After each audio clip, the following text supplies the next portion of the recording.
देखिए 7वें दिन मुझे हंगर स्ट्राइक तोड़ना पड़ा क्योंकि मेरी कंडीशन काफ़ी क्रिटिकल हो गई थी। तो सबसे पहले तो मैं यही कहना चाहूँगी कि इतनी भारी संख्या में मुझे लोगों का मैसेज आ रहा था कि आपकी तबीयत कैसी है, बहुत लोग कंसर्न थे, अलग अलग साथियों से लोग मेरे हालचाल पूछने की कोशिश कर रहे थे। तो सबसे पहले तो उन तमाम लोगों का बहुत बहुत शुक्रिया कि आप लोगों ने इतना कंसर्न दिखाया, इतना प्यार दिखाया।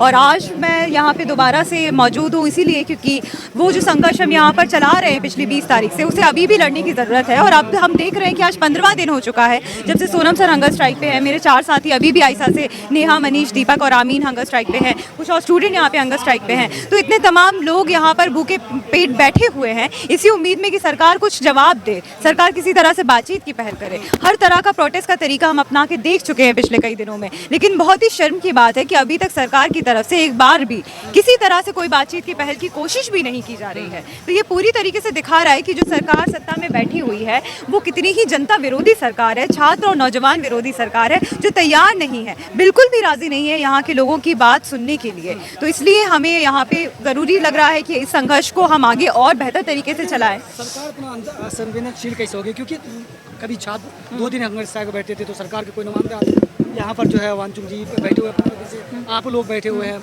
लेकिन सरकार के कान पर क्यों नहीं थे? देखिए बहुत ही मैं वही कहना चाहूँगी कि जब से भाजपा सरकार सत्ता में आई है हमने इस तरह के बदलाव पिछले 12 साल में लगातार देख ही रहे हैं कि सरकार को बिल्कुल भी फर्क नहीं पड़ता है कि जनता क्या सोचती है, जनता क्या चाहती है, उनके एक्चुअल मुद्दे क्या हैं।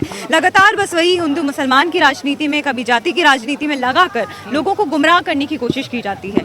और हमने देखा ही है कि भाजपा सरकार ने हमेशा यही प्रयास किया है कि जो भी जनता की तरफ से आंदोलन उठ के आ रहे हैं उनको किसी न किसी तरह से दबाया जाए। ये हमने किसानों के आंदोलन के साथ देखा, मजदूरों के आंदोलन के साथ देखा, यही जंतर मंतर पे जब महिला रेसलर आंदोलन कर रहे थे तब भी हमने यही देखा। तो ये जो इनसेंसिटिविटी सरकार की है, मुझे लगता है भाजपा सरकार का कैरेक्टर ही है कि वो जनता की बात सुनना नहीं चाहती, सिर्फ और सिर्फ ये समझ के बैठ गए हैं कि उनको वोट दे दिया गया है, उन्होंने सरकार बना ली है, इसका मतलब वो उस देश में तानाशाही चला लेंगे। लेकिन आज जितना लोग यहाँ मौजूद है वो सरकार को यही मैसेज दे रहा है कि आप ये समझ के मत बैठिए कि भारत में तानाशाही चलेगी। भारत एक लोकतांत्रिक देश है, यहाँ आपको वोट से चुनकर संसद में बैठाया गया है। अगर आप इनकम्पिटेंट साबित हो जाएंगे, अगर आप जनता की बात नहीं सुनेंगे तो जनता चाहेगी तो आपको हटाया भी जा सकता है। इतना दिनों से आप लोग बैठे हुए हैं स्ट्राइक के लिए, लेकिन सरकार को फर्क नहीं पड़ रहा, आप फिर भी भरोसा कर रहे हैं।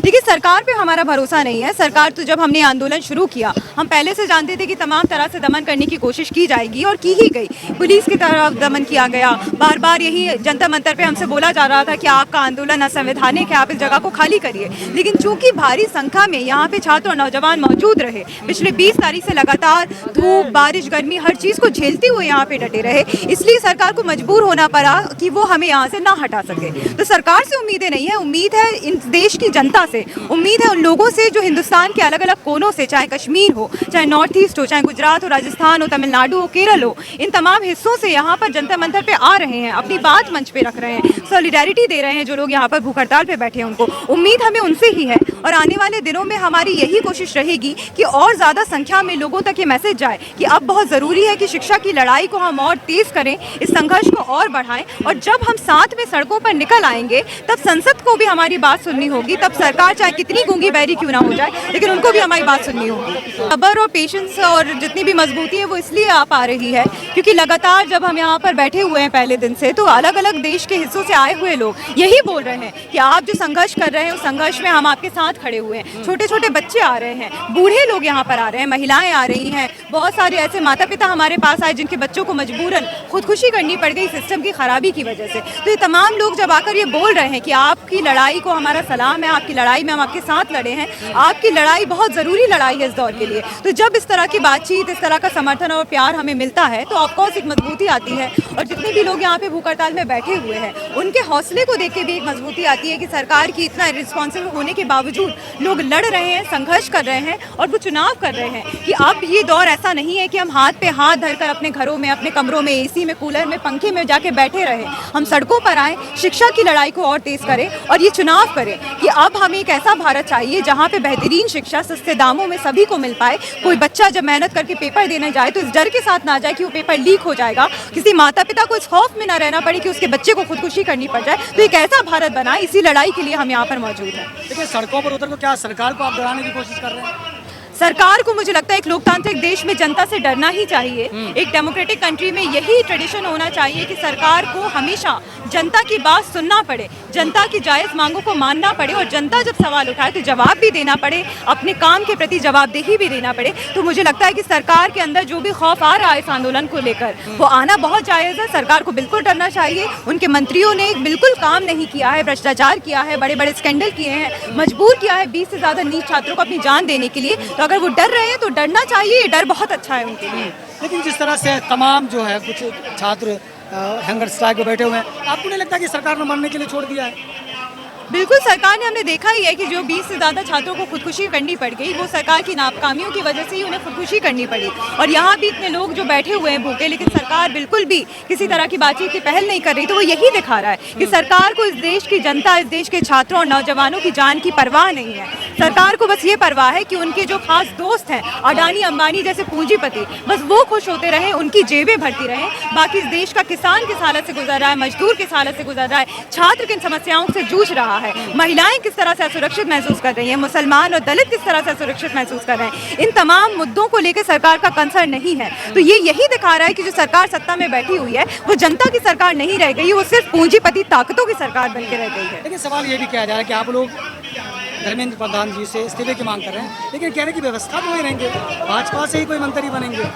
बिल्कुल, हमारा क्रिटिक्स पूरी व्यवस्था को लेके है, पूरे उस सड़े हुए सिस्टम को लेके है जो जब से जिसकी दुर्गति होती जा रही है जब से भाजपा सरकार सत्ता में आई हुई है। धर्मेंद्र प्रधान के पहले भी शिक्षा मंत्री जो हमारे देश में थे उन्होंने भी इस देश की शिक्षा व्यवस्था में कोई बेहतरी नहीं की, उसमें बर्बादी ही किया है। लगातार हम देख रहे हैं कि फी हो रहा है कैंपसेस में, प्राइवेट स्कूल्स को बंद किया जा रहा है, प्राइवेट कॉलेजेस को बढ़ाया जा रहा है, पब्लिक कॉलेजेस पब्लिक इंस्टीट्यूट्स को बंद कर दिया जा रहा है। हर जगह रजिस्ट्रेशन का फीस बढ़ गया है, जिससे आपकी जेब में जब तक हज़ारों रुपया नहीं होंगे आप सपना भी नहीं देख सकते किसी एग्जाम को देने का, किसी नौकरी का एग्जाम क्लियर कर लेने का। तो ये तमाम समस्याएं बहुत लंबे वक्त से चल रही हैं। लेकिन अभी हम यही देखते हैं कि धर्मेंद्र प्रधान जो कि शिक्षा मंत्री बन के बैठे हुए हैं वो तमाम भाजपा व्यवस्था की प्रतीक की तरह उस कुर्सी पर चिपके बैठे हुए हैं। तो पहला कदम जो शिक्षा के क्षेत्र में चल रही सड़न को साफ करने का है वो वहीं से शुरू होगा जब उस मंत्री को, उस निकम्मे और भ्रष्ट मंत्री को उसकी कुर्सी से हटाया जाएगा।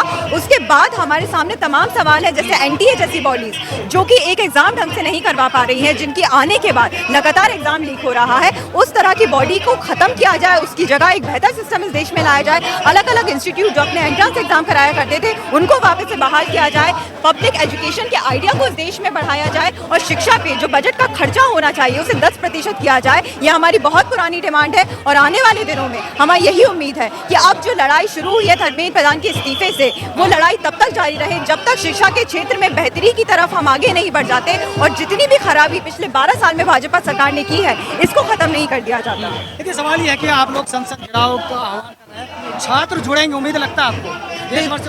बिल्कुल, जब ये मूवमेंट चल रहा था तब भी इस तरह के नैरेटिव आ रहे थे कि ये तो सिर्फ एक ऑनलाइन मीम के थ्रू शुरू हुआ तो लोग आएंगे नहीं, ये सिर्फ इंस्टाग्राम के फॉलोअर्स हैं जो जुड़े हुए हैं। लेकिन हमने देखा कि जब पहला कॉल दिया गया 6 तारीख को तब भी यहाँ पे 5000 से ज़्यादा स्टूडेंट्स मौजूद थे।